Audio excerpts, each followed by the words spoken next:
Hi hello నమస్తే welcome back. నేను మీ host అక్షర విహారీ. ఈ రోజు మనతో పాటు స్టూడియోలో mutual fund expert and financial fund adviser Wealthy Chakradhar garu రెడీగా ఉన్నారు. సార్తో మాట్లాడదాం. Hello sir, hello. ఎలా ఉన్నారు? బాగున్నానండి. మీరు? బాగున్నా సార్. సార్, ఈ ఫోకస్ ఫండ్స్ అంటే ఏంటి, అలాగే అసలు ఈ పిఎంఎస్కి ఫోకస్ ఫండ్స్కి ఉన్న డిఫరెన్స్ ఏంటిది? యాక్చువల్గా ఏంటంటే పిఎంఎస్ అనేది ఇండియాలో 1993 నుంచి వచ్చింది. అంటే ఆల్రెడీ 30 years బ్యాక్ ప్రోడక్ట్ ఇది పిఎంఎస్.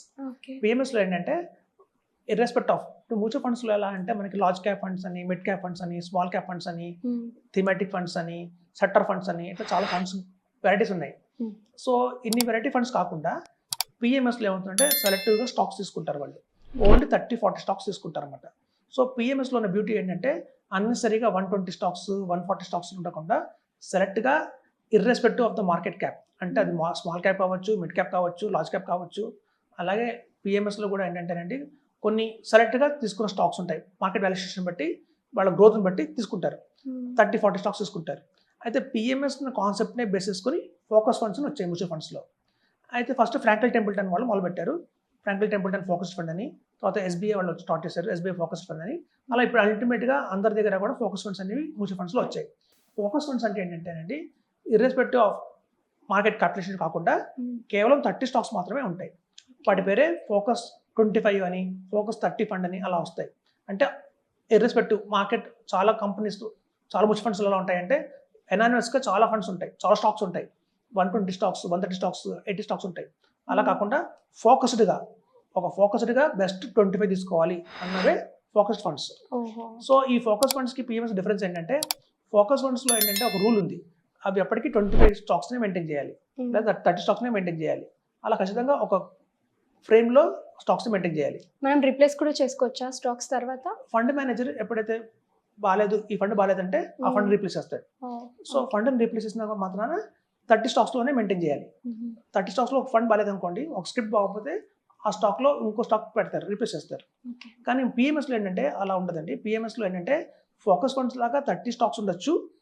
మార్కెట్ బాగా రిస్క్లో ఉంది, మార్కెట్లో స్టాక్స్ చాలా వాల్యుయేషన్ చాలా ఎక్కువలో ఉందనుకోండి, వాళ్ళు బియాండ్ కూడా వెళ్ళిపోతారు. పిఎంఎస్లో అదే చెప్తారు 30 స్టాక్స్ అని, కానీ మార్కెట్ కండిషన్స్ బట్టి 30, 40, 50, 60, 70 స్టాక్స్ కూడా కొనేస్తారు పిఎంఎస్లో. ఎందుకు అంటే మార్కెట్ రిస్క్లో ఉంది కాబట్టి, ఆ రిస్క్ని తగ్గించాలి కాబట్టి. ఎప్పుడైనా ఒక మంచి ఫండ్ మేనేజర్ ఏం చేయాలంటే వాళ్ళ థాట్ ఎలా ఉంటుందంటే రిస్క్ని తగ్గించాలి, రిటర్న్ని పెంచాలి, అది వాళ్ళ కాన్సెప్ట్ ఉంటుంది. సో పిఎంఎస్లో ఏంటంటే చాలా మంది కన్ఫ్యూజ్ అవుతారు. పిఎంఎస్కి ఫోకస్ ఫండ్ ఒకటే కదా అనుకుంటారు. కానీ పిఎంఎస్లో అలా ఓన్లీ స్ట్రిక్ట్గా 30 స్టాక్స్కే మేము కట్టుబడి ఉండాలని రూల్ లేదు.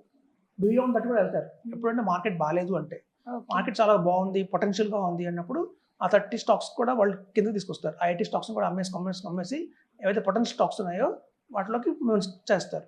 కాబట్టి ఏంటంటే ఫోకస్ ఫండ్స్కి పిఎంఎస్కి చాలా డిఫరెన్స్ ఉంది. ఫోకస్ ఫండ్స్ పెద్దగా సక్సెస్ అవ్వలేదు అందుకే, ఎందుకంటే మార్కెట్ రిస్క్ ఉన్న టైంలో చాలా ఫిక్స్డ్ ఫండ్స్ ఉంటాయి కాబట్టి డబాన్ పడిపోతాయి, వీళ్ళు మార్చలేరు. కాబట్టి ఏంటంటే తగ్గున్నాయి. యాక్చువల్ ఏంటంటే మ్యూచువల్ ఫండ్స్కి పిఎంఎస్కి ఇంకో డిఫరెన్స్ ఏంటంటే ఎక్స్పెన్స్ రేషియో ఎక్కువ కదా అనుకుంటారు. మ్యూచువల్ ఫండ్స్లో ఎక్స్పెన్స్ రేషియో తక్కువ ఉంటుంది, ఎందుకంటే వాల్యూమ్స్ ఎక్కువ ఉంటాయి కాబట్టి. ఇప్పుడు చూడండి, మీకు ఎగ్జాంపుల్ చెప్తాను. మనం ఒక టమాటాలు కొన్నాం అనుకోండి, కిలో 10 kgs టమాటా కొంటే 20 రూపీస్ అంటారు. ఎందుకు? 10 kgs కొంటున్నాం కాబట్టి, హోల్సేల్లో కొంటున్నాం కాబట్టి. హోల్సేల్లో ఎప్పుడైనా సరే మనకి రేట్ తగ్గుతుంది, కిలో 20 రూపీస్కి వస్తుంది. అదే మనకి రీటైల్ అనుకున్నామండి, రీటైల్లో అంటే కేజీ కొనాలి, కేజీ టమాటాలు 30 రూపాయలు చెప్తారు. ఎందుకు? వాల్యూమ్ తగ్గిపోయింది కాబట్టి. సో వాల్యూమ్ తగ్గితే రేట్ పెరుగుతుంది, వాల్యూమ్ ఎక్కువ ఉంటే రేట్ తగ్గుతుంది. అలాగే మ్యూచువల్ ఫండ్స్ వచ్చేసరికి ఏమవుతుందంటే అక్రాస్ ఇండియా కూడా చాలామంది ఇన్వెస్ట్ చేస్తారు. ఒక్కొక్క మ్యూచువల్ ఫండ్ స్కీమ్లో మనకు 10,000 crores, 25,000 crores అలా వాల్యూమ్ ఉంటుంది. వాల్యూమ్ ఇన్ క్రోర్స్ 5,000 crores అలా ఉంటుంది. కానీ పిఎంఎస్లో వచ్చేసరికల్లా అన్ని క్రోర్స్ ఉండవు, వాల్యూమ్ చాలా తక్కువ ఉంటుంది. 600 crores, 500 crores, 200 crores ఉంటుంది. ఎప్పుడైతే వాల్యూమ్ తగ్గిపోయిందో ఆటోమేటిక్గా కొంచెం రేట్ పెరుగుతుంది. అందుకనే ఎక్స్పెన్స్ రేషియో సెబీ ఏం చెప్పిందంటే వాల్యూమ్ ఎక్కడ తక్కువ ఉందో మీరు 2.5% తీసుకోండి, వాల్యూమ్ ఎక్కడ పెరుగుతూ వెళ్ళిందో అప్పుడు ఎక్స్పెన్స్ రేషియో తగ్గించమని చెప్పి సెబీ చెప్పింది. కాబట్టి మ్యూచువల్ ఫండ్స్లోనేమో మనకి 1.5% ఎక్స్పెన్స్ రేషియో ఉంటుంది. ఇది హోల్సేల్ మార్కెట్, మ్యూచువల్ ఫండ్స్ అనేది హోల్సేల్ మార్కెట్. ఇది మనకి పిఎంఎస్కి వచ్చేసరికి రీటైల్ అవుతుంది, అంటే చిన్న చిన్న వాల్యూమ్స్ ఉంటాయి. మొత్తం ఫండ్ సైజ్ వచ్చి 500 crores ఉంటుంది. దానివల్ల అడ్వాంటేజ్ ఏంటంటే ఎప్పుడైతే 500 crores, 200 crores, 600 crores ఉంటే ఫండ్ మేనేజర్ చాలా ఈజీగా ఉంటుంది. ఏ స్టాక్ కొనాలి, ఏ స్టాక్ అమ్మాలి, ఏ రేట్లో కొనాలి, ఏ రేట్లో బయటికి రావాలి అనేది ఇంకా మంచి అవగాహన ఉంటుంది. కాబట్టి మనకి రిటర్న్స్ ఎక్కువ వస్తాయి. సో కాబట్టి ఈ డిఫరెన్స్ ఏంటంటే ఎక్స్పెన్స్ రేషియో పిఎంఎస్లో ఎక్కువ ఉంటుంది. కారణం ఏంటంటే వాల్యూమ్స్ తక్కువ ఉంటాయి కాబట్టి, తక్కువ ఉన్న వాల్యూమ్ ఫండ్ మేనేజర్ బాగా మేనేజ్ చేస్తారు కాబట్టి రిటర్న్స్ కూడా ఎక్కువ వస్తాయి. చూడండి, మనకి హోల్సేల్లో టమాటాలు కొంటే అందులో చాలా కుళ్ళిపోయినవి, పుచ్చిపోయినవి చాలా ఉంటాయి. కానీ రిటైల్గా మనం కొనేది 1 కిలో టమాటాలు, అందులో మనం ఏరేస్తాం కాబట్టి మంచి క్వాలిటీ టమాటా మన చేతికి వస్తాయి. 10 రూపీస్ ఎక్కువ పెట్టాము, ఎక్కువ పెట్టినా 10 రూపీస్ మనం క్వాలిటీ వచ్చాయి. అలాగే పిఎంఎస్లో కూడా డబ్బులు ఎక్కువ పెట్టినా ఎక్స్పెన్స్ రేషియో కొంచెం ఎక్కువ ఉన్న క్వాలిటీ స్టాక్స్ వచ్చాయి చేతిలోకి. కాబట్టి అది డిఫరెన్స్ అండి. సో ఫోకస్ ఫండ్స్కి పిఎంఎస్కి అది డిఫరెన్స్. ఓకే సార్, చాలా ఇన్ డీటెయిల్గా ఎక్స్ప్లెయిన్ చేశారు. చాలా థ్యాంక్స్.